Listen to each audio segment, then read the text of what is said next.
আসসালামু আলাইকুম। সামান্য সুজি দিয়ে মাত্র ১০ মিনিটে যে এত সুন্দর ভাপা পিঠা তৈরি করা যায় না জানলে অবাক হয়ে যাবেন। সুজির এই পিঠাটা পুরোপুরি ভাপা পিঠার মতো দেখতে যেমন সুন্দর লোভনীয় ঠিক তেমনি তৈরি করা তার চেয়ে বেশিই সহজ। দেখতে একদম ভাপা পিঠার মতো ভেতরটা নারকেল আর গুড়ে ভরা আপনারা বুঝতেই পারবেন না ভাপা পিঠা খাচ্ছেন না সুজির এই পিঠাটা খাচ্ছেন। সুজির এই ভাপা পিঠাটা একদম নরম আর তুলতুলে ভেতরটা নারকেল আর গুড়ে ভরা। হাতে যদি সময় না থাকে তাহলে চালের গুঁড়া ছাড়াই সুজি দিয়ে ১০ মিনিটে এই ভাপা পিঠাটি তৈরি করে নিন। Welcome to my channel and three I cook. তাহলে চলুন দেখে নেই।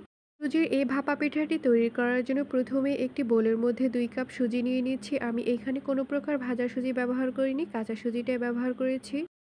এরপর 1/3 কাপ চিনি দিয়ে দিচ্ছি। চিনিটা পুরোপুরি অপশনাল, আপনারা যদি সাদা অংশটা মিষ্টি না চান তাহলে চিনি না দিলেও হবে। এরপর 1/4 কাপ গুঁড়া দুধ দিয়ে দিচ্ছি। গুঁড়া দুধটা পুরোপুরি অপশনাল, তবে গুঁড়া দুধটা ব্যবহার করলে এই সুজির এই ভাপা পিঠাটা খেতে একটু বেশি ভালো লাগবে। এরপর ১ চামচ লবণ দিয়ে দিচ্ছি। লবণটা আপনারা আপনাদের স্বাদ অনুযায়ী দিয়ে দেবেন। এখন শুকনো উপকরণগুলো একটি হুইস্কের সাহায্যে খুব ভালো করে মিশিয়ে নেব। আপনাদের ঘরে যদি এরকম একটি হুইস্ক না থাকে তাহলে কাঁটা চামচের সাহায্যে খুব ভালো করে মেশাতে পারবেন। হুইস্কের সাহায্যে শুকনো উপকরণগুলো খুব ভালো করে মেশানো হয়ে গেছে। এরপর রুম টেম্পারেচারে থাকা ২টি ডিম নিয়ে নিচ্ছি। অবশ্যই কিন্তু রুম টেম্পারেচারে থাকা ডিম ব্যবহার করতে হবে। ফ্রিজে ঠান্ডা ডিম একদমই ব্যবহার করা যাবে না, তাহলে কিন্তু পিঠাগুলো শক্ত হয়ে যেতে পারে। এরপর একটি হুইস্কের সাহায্যে শুকনো উপকরণগুলোর সাথে ডিমটাকে খুব ভালো করে মিশিয়ে নেব। শুকনো উপকরণগুলোর মধ্যে ডিমটাকে মেশাতে মেশাতে এরপর আমি নিয়ে নিচ্ছি কুসুম গরম পানি। কুসুম গরম পানিটা এভাবে করে অল্প অল্প করে দিয়ে একটা বেটার তৈরি করে নেব। অবশ্যই পানিটা অল্প অল্প করে ব্যবহার করবেন, এতে করে আপনারাই বুঝতে পারবেন যে ঠিক কতটা পানি ব্যবহার করতে হবে। পানিটা একবারে দিতে যাবেন না, এতে করে বেটারটা একদমই পারফেক্ট হবে না। অল্প অল্প করে পানি দিয়ে বেটারটা তৈরি করে নেওয়া হয়ে গেছে। এই বেটারটা তৈরি করতে আমার প্রায় ১ মগ তার থেকে একটু বেশি পানি লেগেছে। মনে রাখবেন বেটারটাকে কিন্তু একদমই পাতলা করে তৈরি করা যাবে না, একটু ঘন করে তৈরি করতে হবে। এরপর ঢাকনা দিয়ে দিচ্ছি। ঢাকনা দিয়ে ১০ মিনিটের জন্য রেস্টে রেখে দেবো, এতে করে সুজির এই বেটারটা আরও ঘন হয়ে যাবে। ১০ মিনিট রেস্টে রাখার পর আমি ঢাকনাটা খুলে নিচ্ছি। এখন আমি আপনাদেরকে একটু দেখিয়ে দিচ্ছি সুজির বেটারটা ঠিক কতটা ঘন হয়েছে। আপনারা দেখেই বুঝতে পারছেন সুজির বেটারটা কিন্তু অনেকটা পরিমাণে ঘন হয়ে এসেছে। এরপর ১ চামচ বেকিং পাউডার দিয়ে দিচ্ছি। আপনাদের ঘরে যদি বেকিং পাউডারটা না থাকে তাহলে বেকিং সোডাটাও ব্যবহার করলে হবে। আর যদি বেকিং সোডাটাও না থাকে তাহলে ইনো ব্যবহার করতে পারবেন। এরপর হুইস্কের সাহায্যে বেকিং পাউডারটাকে বেটারের সাথে খুব ভালো করে মিশিয়ে নেব। বেকিং পাউডারটাকে বেটারের সাথে খুব ভালো করে মেশানো হয়ে গেছে। সুজির ভাপা পিঠা তৈরি করার জন্য আমি এখানে ৪টি ছোট ছোট স্টিলের বাটি নিয়েছি। আপনারা চাইলে যে কোনো বাটি ব্যবহার করতে পারবেন অথবা বড় একটি বাটিও ব্যবহার করতে পারবেন। এরপর স্টিলের বাটিগুলোর মধ্যে অল্প করে একটু তেল দিয়ে দিয়েছি। তেলটাকে ব্রাশের সাহায্যে এভাবে করে বাটিগুলোর গায়ে লাগিয়ে দেব। এভাবে করে তেলগুলো লাগিয়ে দেওয়ার কারণ হচ্ছে এতে করে একটু পিঠাও কিন্তু নিচে লেগে যাবে না, খুব সহজে উঠে আসবে। স্টিলের বাটিগুলোর মধ্যে খুব ভালো করে তেল লাগিয়ে নেওয়া হয়ে গেছে। এরপর যে আমরা বেটারটা তৈরি করে রেখেছিলাম সেই বেটারটা এভাবে করে পরিমাণ মতো বাটিগুলোর মধ্যে দিয়ে দেব। প্রথমের দিকে আমরা অর্ধেকটা পরিমাণে বাটিগুলোর মধ্যে বেটারটা দিয়ে দেব।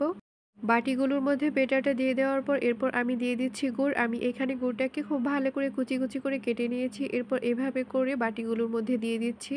সবগুলো বাটির মধ্যে গুড় দিয়ে দেওয়ার পর এরপর আমি নিয়ে নিচ্ছি কুড়ানো নারকেল। কুড়ানো নারকেলটা এভাবে করে বাটির মধ্যে সাজিয়ে দেব। আর আপনারা যারা নারকেল পছন্দ করেন না তারা কিন্তু এটা চাইলে স্কিপ করতে পারবেন। সবগুলো বাটির মধ্যে নারকেল দিয়ে দেওয়া হয়ে গেছে। এরপর আবারও বেটার দিয়ে এভাবে করে নারকেল আর গুড়টাকে ঢেকে দেব। বেটারটা দিয়ে বাটিগুলো একদম ঢেকে দেওয়া হয়ে গেছে। দেখতেই পাচ্ছেন দেখতে ঠিক কতটা সুন্দর লাগছে। বাটিগুলো কিন্তু একদম পুরোপুরি ভাপা পিঠার জন্য রেডি। এরপর চুলায় একটি প্যান বসিয়ে দিয়েছি। প্যানের অর্ধেকটার বেশি কিন্তু পানি দিয়েছি। এরপর একটি স্টিমার বসিয়ে দিচ্ছি। স্টিমারের মধ্যে এভাবে করে স্টিলের বাটিগুলোকে বসিয়ে দেব। এরপর ঢাকনা দিয়ে দিচ্ছি। ঢাকনা দিয়ে চুলার আঁচটা হাই হিটে রেখে ৩০ মিনিটের মতো ভাপ দিয়ে নেব। আপনাদের হয়তোবা কম বেশি সময় লাগতে পারে। ঘড়ি ধরে ৩০ মিনিট পর আমি ঢাকনাটা খুলে নিচ্ছি। দেখতেই পাচ্ছেন ভাপা পিঠাগুলো একদম পুরোপুরি হয়ে গেছে। এখন একটি কাঁটা চামচের সাহায্যে আমি চেক করে নিচ্ছি। যদি কাঁটা চামচটি পরিষ্কার আসে তাহলে বুঝতে হবে ভাপা পিঠাগুলো একদম পারফেক্টভাবে হয়ে গেছে। ভাপা পিঠাগুলোকে প্যান থেকে নামিয়ে একটু ঠান্ডা করে নিয়েছি। এরপর একটি বাটিতে হাত দিয়ে দেখিয়ে দিচ্ছি। এভাবে কিন্তু চাপ দিলেই দেখতেই পাচ্ছেন ভাপা পিঠাগুলো কিন্তু এমনিই সরে আসছে। এইভাবে করে সবগুলো ভাপা পিঠা একটি প্লেটের মধ্যে নিয়ে নেব। আপনারা চাইলে এই কাজটা ছুরি দিয়েও করতে পারবেন।